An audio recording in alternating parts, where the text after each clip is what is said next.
दोस्तों स्वागत है इस प्री मैच विश्लेषण में। आज हम डेटा, बैटिंग ऑड्स और पिच रिपोर्ट्स के एक डीप डाइव के जरिए चेन्नई सुपर किंग्स और सनराइजर्स हैदराबाद के बीच होने वाले इस मैसिव क्लैश का पूरा खाका खींचेंगे। ये मैच ना सच में टूर्नामेंट की दिशा तय करने वाला है। अब देखिए, सबसे बड़ा सवाल जो आज हर क्रिकेट फैन के जहन में है वो ये कि क्या मैन इन येलो यानी कि चेन्नई अपने ही होम ग्राउंड पर टूर्नामेंट की सबसे एक्सप्लोसिव बैटिंग लाइनअप के खिलाफ वापसी कर पाएंगे। ये कोई आम मैच नहीं है, ये बिल्कुल दो अलग अलग टैक्टिकल अप्रोचेस की टक्कर है। क्योंकि हम आधिकारिक तौर पर आईपीएल 2026 सीजन के मैच 63 पर आ चुके हैं। आप समझ रहे हैं ना इस 63 का मतलब? इसका सीधा सा मतलब है कि वक्त बहुत तेजी से हाथ से निकल रहा है और प्लेऑफ में सरवाइव करने की उम्मीद अब पूरी तरह से दांव पर लगी है। एक हार और इस साल के सपने वहीं टूट सकते हैं। तो इस विश्लेषण में हम क्या क्या कवर करने वाले हैं, एक क्विक नज़र डालते हैं। हम बात करेंगे प्लेऑफ की रेस पर, दोनों टीम्स के फॉर्म पर, चेपॉक की पिच और कंडीशंस पर, कुछ ज़बरदस्त प्लेयर मैचअप्स पर, आपकी फैंटेसी पिक्स और आखिर में फाइनल वर्डिक्ट पर। चलिए शुरू करते हैं। सबसे पहले बात करते हैं द प्लेऑफ स्टेक्स की। अगर आप इन करंट स्टैंडिंग्स को देखें तो एसआरएच 14 पॉइंट्स के साथ नंबर 3 पर एकदम आराम से बैठी है, लेकिन सीएसके 12 पॉइंट्स के साथ नंबर 5 पर बेहद कठिन संघर्ष कर रही है। बेसिकली चेन्नई के लिए ये बिल्कुल एक करो या मरो यानी लिटरल डू और डाई वाली सिचुएशन बन चुकी है। आगे बढ़ते हैं हमारे दूसरे पॉइंट पर, फॉर्म एंड रीसेंट परफॉर्मेंसेस। मजाक की बात यह है कि दोनों ही हैवीवेट्स अपना पिछला मैच बुरी तरह हार कर आ रहे हैं। सोचिए, चेन्नई का अनुभवी बॉलिंग अटैक एलएसजी के सामने 187 रन बचाने में नाकाम रहा, और उधर हैदराबाद, जिनका बैटिंग ऑर्डर इस साल आग उगल रहा है, वो हैरत अंगेज रूप से गुजरात टाइटंस के खिलाफ सिर्फ 86 रन्स पर ढेर हो गए, जिसके नतीजे में उन्हें 82 रन्स की करारी हार झेलनी पड़ी। अब आते हैं हमारे तीसरे और सबसे अहम हिस्से पर, पिच एंड मैच कंडीशंस। अब चेपॉक का मैदान कैसा खेलने वाला है? देखिए, चेन्नई की गर्मी और उमस, तापमान लगभग 32 डिग्री और ह्यूमिडिटी 69 से 80% तक जाएगी। पिच टिपिकल टू पेस्ड होगी, जहां फास्ट बॉलर्स को असमानती बाउंस मिलेगा और स्पिनर्स को अच्छा खासा टर्न। एक और बात, यहां टॉस जीतकर पहले बॉलिंग करना एक क्लियर एडवांटेज रहा है, क्योंकि इस सीजन चेस करने वाली टीम्स ने यहां 6 में से 4 मैचेस जीते हैं।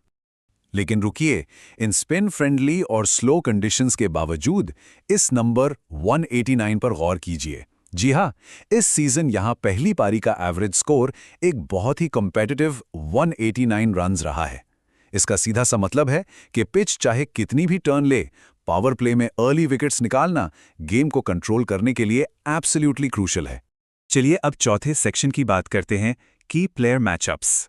एसआरएच की तरफ से अगर कोई सबसे बड़ा खतरा है तो वो है हाइंड्रिक क्लासन।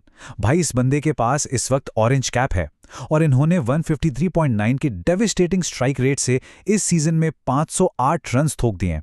इनकी पावर हिटिंग को रोकना चेन्नई के लिए आज सबसे बड़ा टास्क होने वाला है। वहीं चेन्नई के खेमे में सबकी निगाहें होंगी अंशुल कंबोज पर। स्टैट्स देखें तो इन्होंने 19 विकेट्स छटकाए हैं इस सीजन में, जो कि कमाल है। लेकिन अपने पिछले ही गेम में इन्होंने सिर्फ 16 गेंदों पर 63 रन्स लुटा दिए थे, तो आज इन्हें हर हाल में एक मैसिव कमबैक करने की सख्त जरूरत है। अब सोचिए मिडिल ओवर्स का वो फेज, एक तरफ हेनरिच क्लासन का ब्रूटल अनुभव भरा पावर हिटिंग और उनके सामने होगी नूर अहमद की ट्रिकी रिस्ट स्पिन, वो भी स्टर्निंग चेपॉक सरफेस पर। ये फैसिनेटिंग मिनी बैटल ना लिटरली इस मैच का रुख किसी भी तरफ मोड़ सकती है। एक और क्रिटिकल कहानी जो आज अनफोल्ड होगी वो है पावर प्ले का कंट्रोल। क्या चेन्नई के top order anchor Ruturaj Gaikwad power play के दौरान एसआरएच के कैप्टन पैट कुमिंस की पेस वेरिएशंस और उनकी हार्ड लेंथ्स को न्यूट्रलाइज कर पाएंगे? जो भी ये बैटल जीतेगा वो अपनी टीम को एक अनस्टॉपेबल फाउंडेशन देगा। अब आते हैं हमारे 5वें पॉइंट पर, फैंटेसी पिक्स एंड ऑड्स। अगर आप फैंटेसी लाइनअप बना रहे हैं तो हमारे प्रेडिक्टिव मॉडल्स कहते हैं कि संजू सैमसन और अभिषेक शर्मा को कैप्टन बनाना सबसे सेफ बेट है। वैल्यू चाहिए तो ईशान मलिंगा और उनके 16 विकेट्स को जरूर लीजिए। ट्रेविस हेड आपके एक्स फैक्टर हो सकते हैं, और as an impact finisher Shivam Dube, जिन्होंने इस सीजन 151 से ज्यादा की स्ट्राइक रेट से 197 रन्स बनाए हैं, उन्हें इग्नोर करना आपको भारी पड़ सकता है। और आखिर में section number 6, the final verdict. यहाँ डेटा बड़ा इंटरेस्टिंग है। हम यहाँ किसी भी टीम का पक्ष नहीं ले रहे हैं, बस फैक्ट्स पर बात कर रहे हैं और एनालिटिक्स पूरी तरह से डिवाइडेड हैं। कुछ मॉडल्स चेन्नई को 53% की एज दे रहे हैं क्योंकि उनके पास होम ग्राउंड और स्पिन का एडवांटेज है। वहीं दूसरे मॉडल्स एसआरएच को उनकी गजब की एक्सप्लोसिव बैटिंग डेप्थ के चलते 55% तक की जीत की प्रोबेबिलिटी दे रहे हैं। तो जब मॉडल्स इस तरह से बटे हुए हैं और सीएसके की प्लेऑफ सर्वाइवल पूरी तरह दांव पर लगी है, तो हर क्रिकेट फैन के जहन में एक ही सवाल गूंज रहा है, क्या आज चेपॉक पिच पर चेन्नई का होम एडवांटेज आखिरी जीत हासिल करेगा, या फिर मैच 63 में हैदराबाद की एक्सप्लोसिव बैटिंग अपना दबदबा बनाएगी? आपको क्या लगता है, कौन मारेगा बाजी? नतीजा जो भी हो, ये मुकाबला यादगार होने वाला है।